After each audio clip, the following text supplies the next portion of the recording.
it's actually not that sad. In fact, it's quite exciting. It's exciting for Dr. Walter and for us as well. We get a real buzz out of seeing our team members grow and take things to the next level. So we're going to ask Walter a few questions about his story and dig a bit deeper into his life journey. So Walter, through your time with us, I've noticed you've gained a lot of skills. You've gone from this amazing vet who I'd always bump into at conferences, and you're a switched on guy because I'd see you at all the seminars that I went to. I was like, oh yeah, this guy, he's up to date with his knowledge. And but I saw you grow from that to someone who was much more of a sort of community figure and much more involved. We threw you a little bit in the deep end. You did a few presentations for us. You did a bit of, you had your own WeChat group with your social media. Talk to us about that.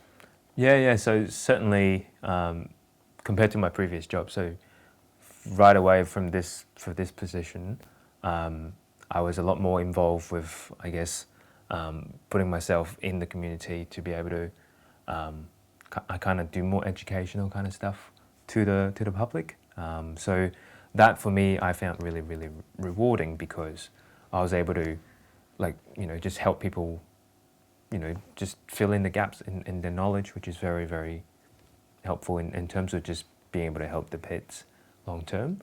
And I guess from a team kind of working perspective as well, got a great team in the clinic there, and it's always really good to just be able to delegate what I need, their help with to them, and to be able to get a much better day from everyone, and for our patients as well, a much better outcome.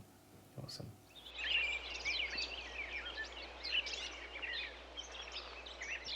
So Walter, we often talk about us being part of a relay team in the clinic rather than the vet having to run a solo 400-meter run or sprint. What's been your experience with the team? Yeah, most certainly. So a lot of times, I guess using the relay analogy, being a vet, you're probably in the middle of the relay, which is not the most important foot of the leg of the relay. A lot of times before I even see the client would have been, talking to the nurses or, whoever that's been on the phone before with them, and out in the reception area where, they are, well aware of what, conditions their pet or what symptoms their pets are showing, and so they are ready, and they are expecting, what needs to be done in the clinic. And so when I do see them at that point, after my nurses and everyone else has been talking to them, they're already, kind of prepped up and be more accepting to what I do recommend, which would be what needs to happen for the best outcome for the pets.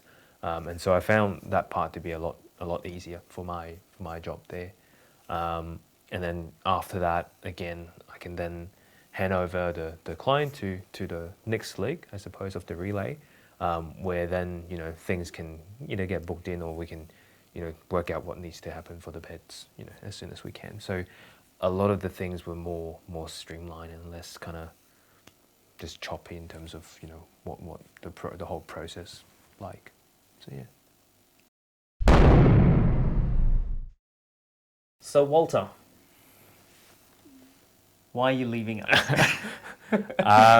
So I'm leaving this position, not leaving you guys, for a PhD program in another city. So I don't really have a choice but to leave, unfortunately, because it is something that I've just really realized that I really want to do.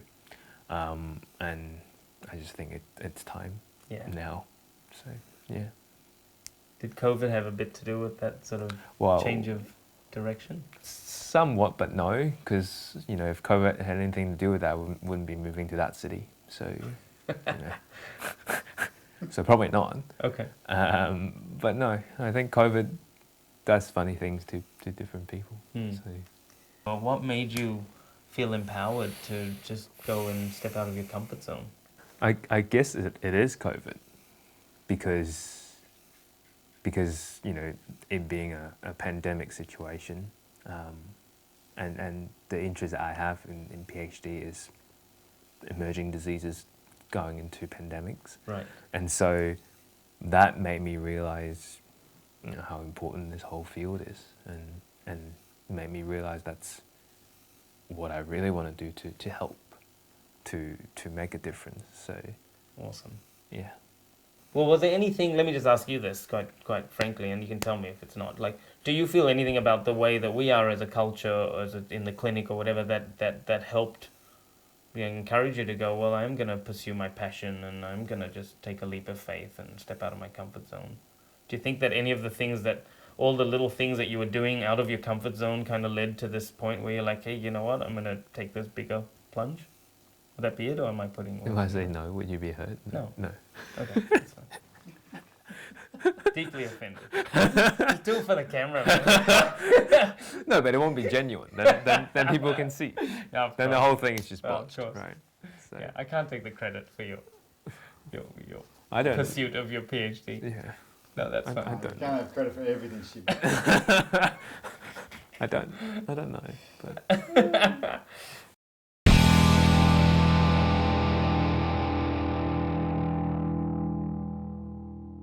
so Shipley, Yeah.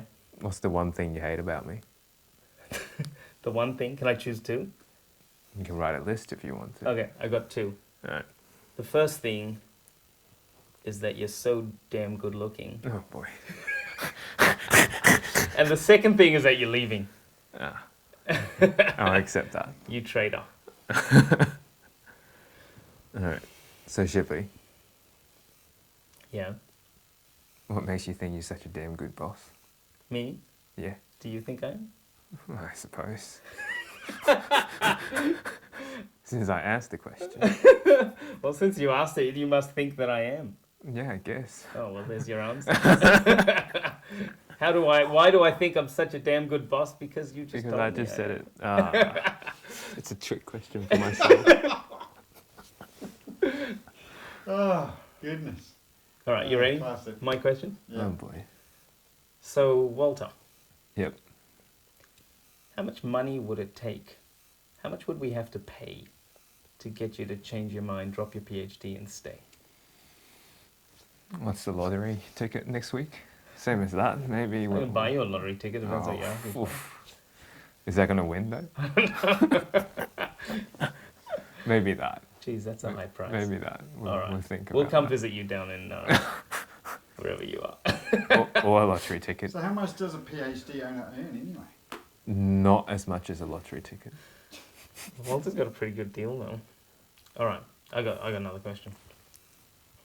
So, Walter, Mm-hmm. whatever happened to that client, the one that was hitting on to you at the clinic multiple times, even after you told her you were in a long-term stable relationship? We haven't seen her for a while. I don't recall. Oh, really? I don't recall. Really? Yeah. Oh. No. I want to know how much his revenue dropped since you stopped visiting. That's a political answer there. I don't recall. I don't recall. No comment. No comment.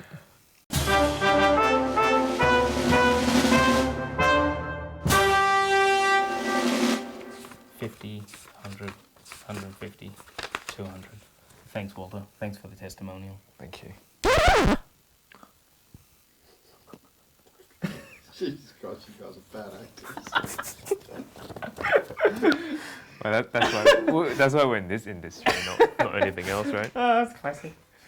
I didn't even have a wad of notes. It would be good to have a wad of notes. If you feel like this is the kind of environment that you want to be a part of, one where we can both grow together mutually, as well as having a lot of fun along the way, then drop us a line, get in touch with us. We would love to hear from you.